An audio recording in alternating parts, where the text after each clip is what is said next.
Bonjour à toutes et à tous, je me présente, je suis Justine Réveillas, docteur en droit public spécialisée en droit de l'environnement. En février 2022, je soutenais ma thèse portant sur la protection du milieu marin au-delà des juridictions nationales. Et c'est grâce à ma directrice Agnès Michelot, que je remercie encore, que j'ai pu intégrer le groupe de travail ZIFIA. Je suis navrée de ne pas pouvoir être à vos côtés aujourd'hui pour échanger de vive voix, mais je suis retenue par mon nouveau travail au sein du tribunal judiciaire de La Rochelle, où je peux enfin mettre en pratique tout ce que j'ai acquis ces dernières années. J'assiste désormais le procureur de la République adjoint dans le traitement du contentieux de l'environnement, de la pêche et de la navigation, et croyez-moi, il y a de quoi faire à La Rochelle. L'expérience ZIFIA a été pour moi très enrichissante et s'inscrivait dans la continuité de mon travail de thèse qui était déjà fondé sur l'interdisciplinarité. Selon moi, un tel travail d'équipe, lorsqu'il est aussi bien mené, réunissant les différentes disciplines, les différents points de vue, peut aboutir à un résultat pertinent, ouvrant les yeux sur un phénomène qui mérite d'être mis en lumière. Je suis convaincue que ce travail de recherche, aboutissant notamment à la publication d'un excellent article, peut faire avancer les choses, peut sensibiliser les mentalités sur la protection des mammifères marins et de l'océan dans sa globalité. J'aimerais que cette expérience puisse inspirer de nouveaux projets, des nouveaux partages d'expériences entre différentes disciplines. Je sens que les visions commencent à changer. J'ai d'ailleurs assisté il y a quelques semaines au comité départemental des aires protégées de Charente-Maritime en présence du préfet et il en ressortait clairement une volonté de faire plus avec un maître mot, les aires de protection fortes. Néanmoins, ce n'est pas encore suffisant et j'espère qu'avec la publication des leçons de ZIFIA, la prise de conscience sera décuplée et que les actions instaurées par la suite seront au rendez-vous. Merci à vous tous pour votre attention et je vous souhaite de beaux échanges. On va changer de plateau. Je vais demander à Agnès de me rejoindre. Je vais demander à Gaël de me rejoindre et Jérôme de revenir aussi, si tu veux bien. Donc, on part de cette hypothèse qui est une hypothèse vraiment très avancée aujourd'hui, que cet accident est arrivé dans la zone que nous avons précisée précédemment, que vous voyez en bleu ici, qui est l'une des 574 aires marines protégées de la zone d'exclusivité économique française. Donc, il y en a un certain nombre. Elle est créée en 2018. C'est ce qu'on va appeler un Natura 2000. Il y en a aussi à terre. Et la zone donc en mer est concernée par ce questionnement-là, cette protection-là. Il s'appelle mer celtique talus du golfe de Gascogne.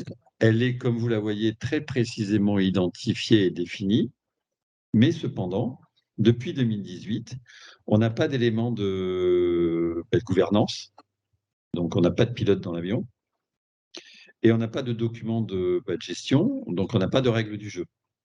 Ce qu'on sait, c'est que au cœur de la liste des espèces que l'on cible, on a bien le Belziphius qui est là. Donc on est parmi l'une des espèces qui est protégée, ou en tout cas qui sont à l'origine de la création de cette zone. Où est-ce qu'on en est en fait aujourd'hui de la protection effective et de la dynamique en fait on identifie des zones, c'est bien, mais sur le suivi de ces règles qui vont avec. On parle beaucoup d'aires marines protégées. Et en fait, il faut voir que derrière, c'est un terme très générique et qu'il existe un nombre, je dirais quasiment considérable, de statuts d'aires marines protégées. Souvent, quand on entend comme ça, et des fois, comment l'État d'ailleurs peut l'utiliser, on imagine qu'on a vraiment quelque chose qui est protégé, une idée de réserve. Mais oui, en fait, une réserve de chasse, en fait. Ouais, on a avec des barbelés autour. Non, mais parce que ça existe. On connaît certains types de réserves naturelles, on connaît les parcs nationaux où on a là, on va dire vraiment l'idée de on met une cloche sur quelque chose, on le protège, on n'y touche pas, on a des règles très strictes. On parlera après de notion de protection forte, c'est-à-dire vraiment on définit un périmètre et on le protège. Et on le protège fortement.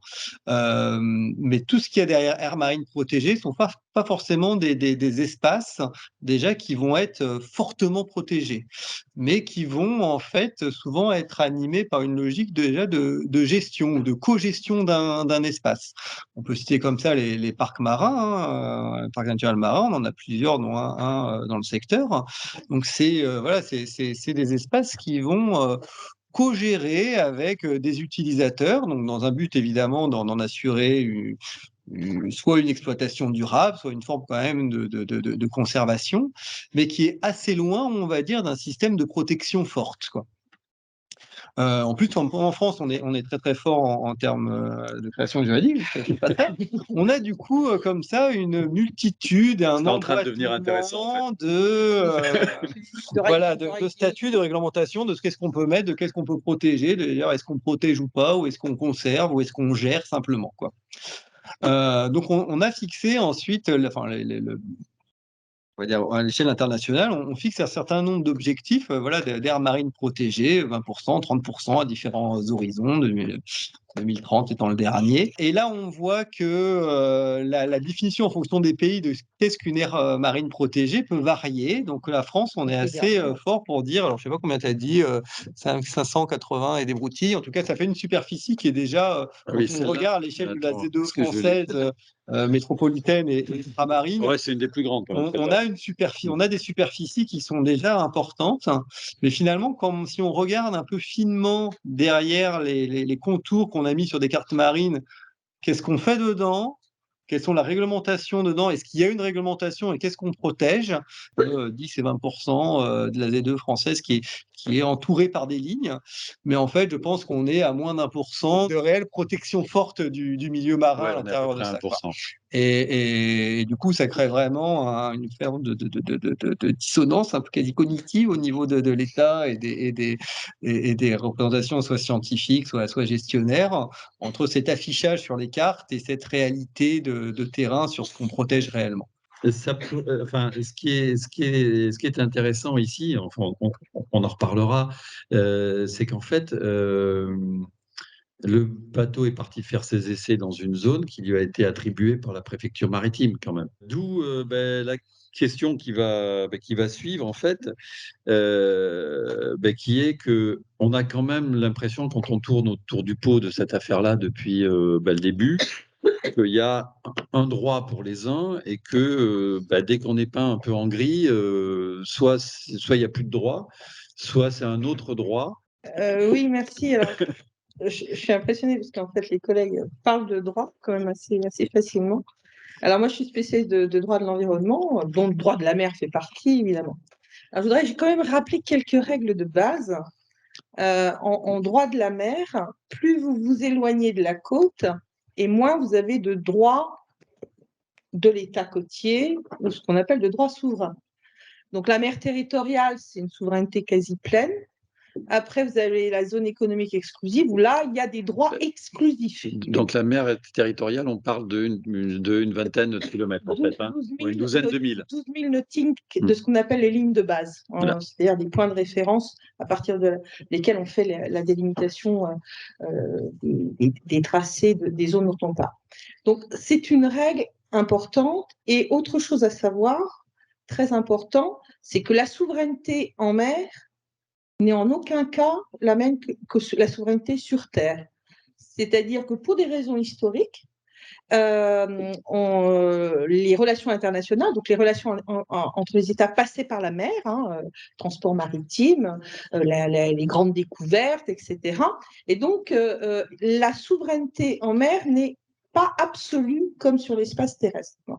Ensuite, plus on s'éloigne de la terre et plus l'État côtier va avoir ses droits, entre guillemets, souverains limités.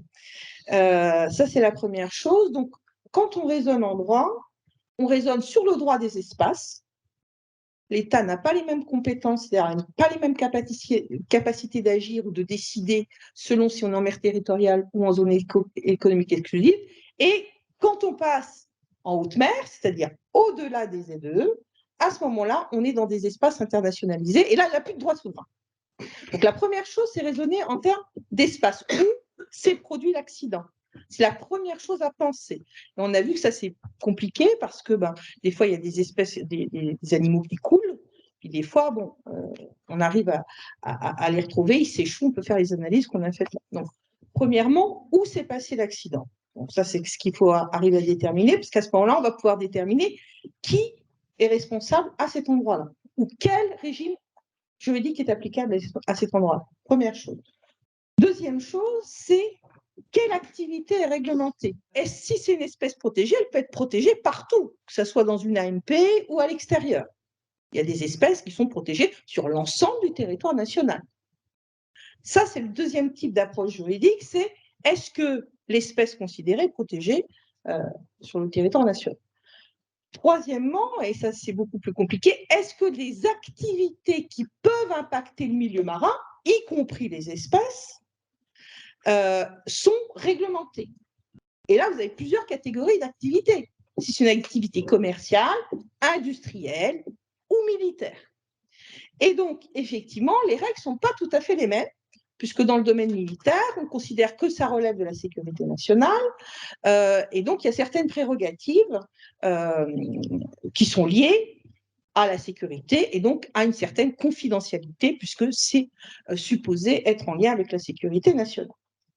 Cependant, que ce soit des activités industrielles, commerciales ou militaires, il y a une obligation qui est prévue dans la Convention de Montego Bay sur le droit de la mer de 1982, applicable à la France, une obligation de protection du milieu marin.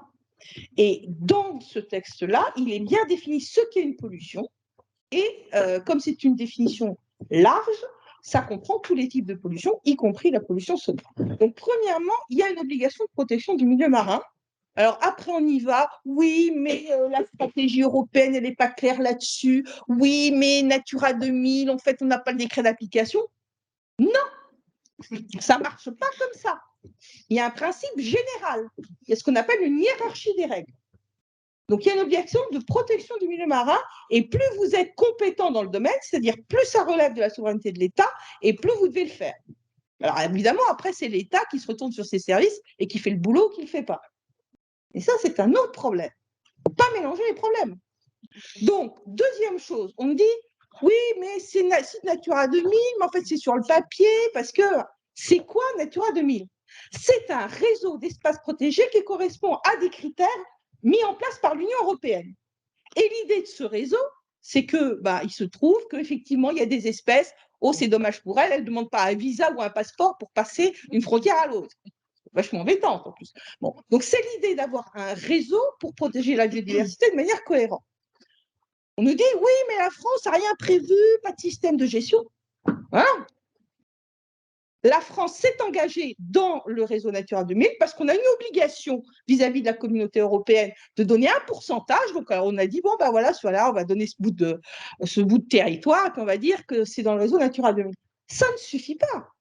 La France ne peut pas se dire, oui, mais j'ai rempli mon obligation et puis maintenant, on ne fait plus rien dans la zone. Non.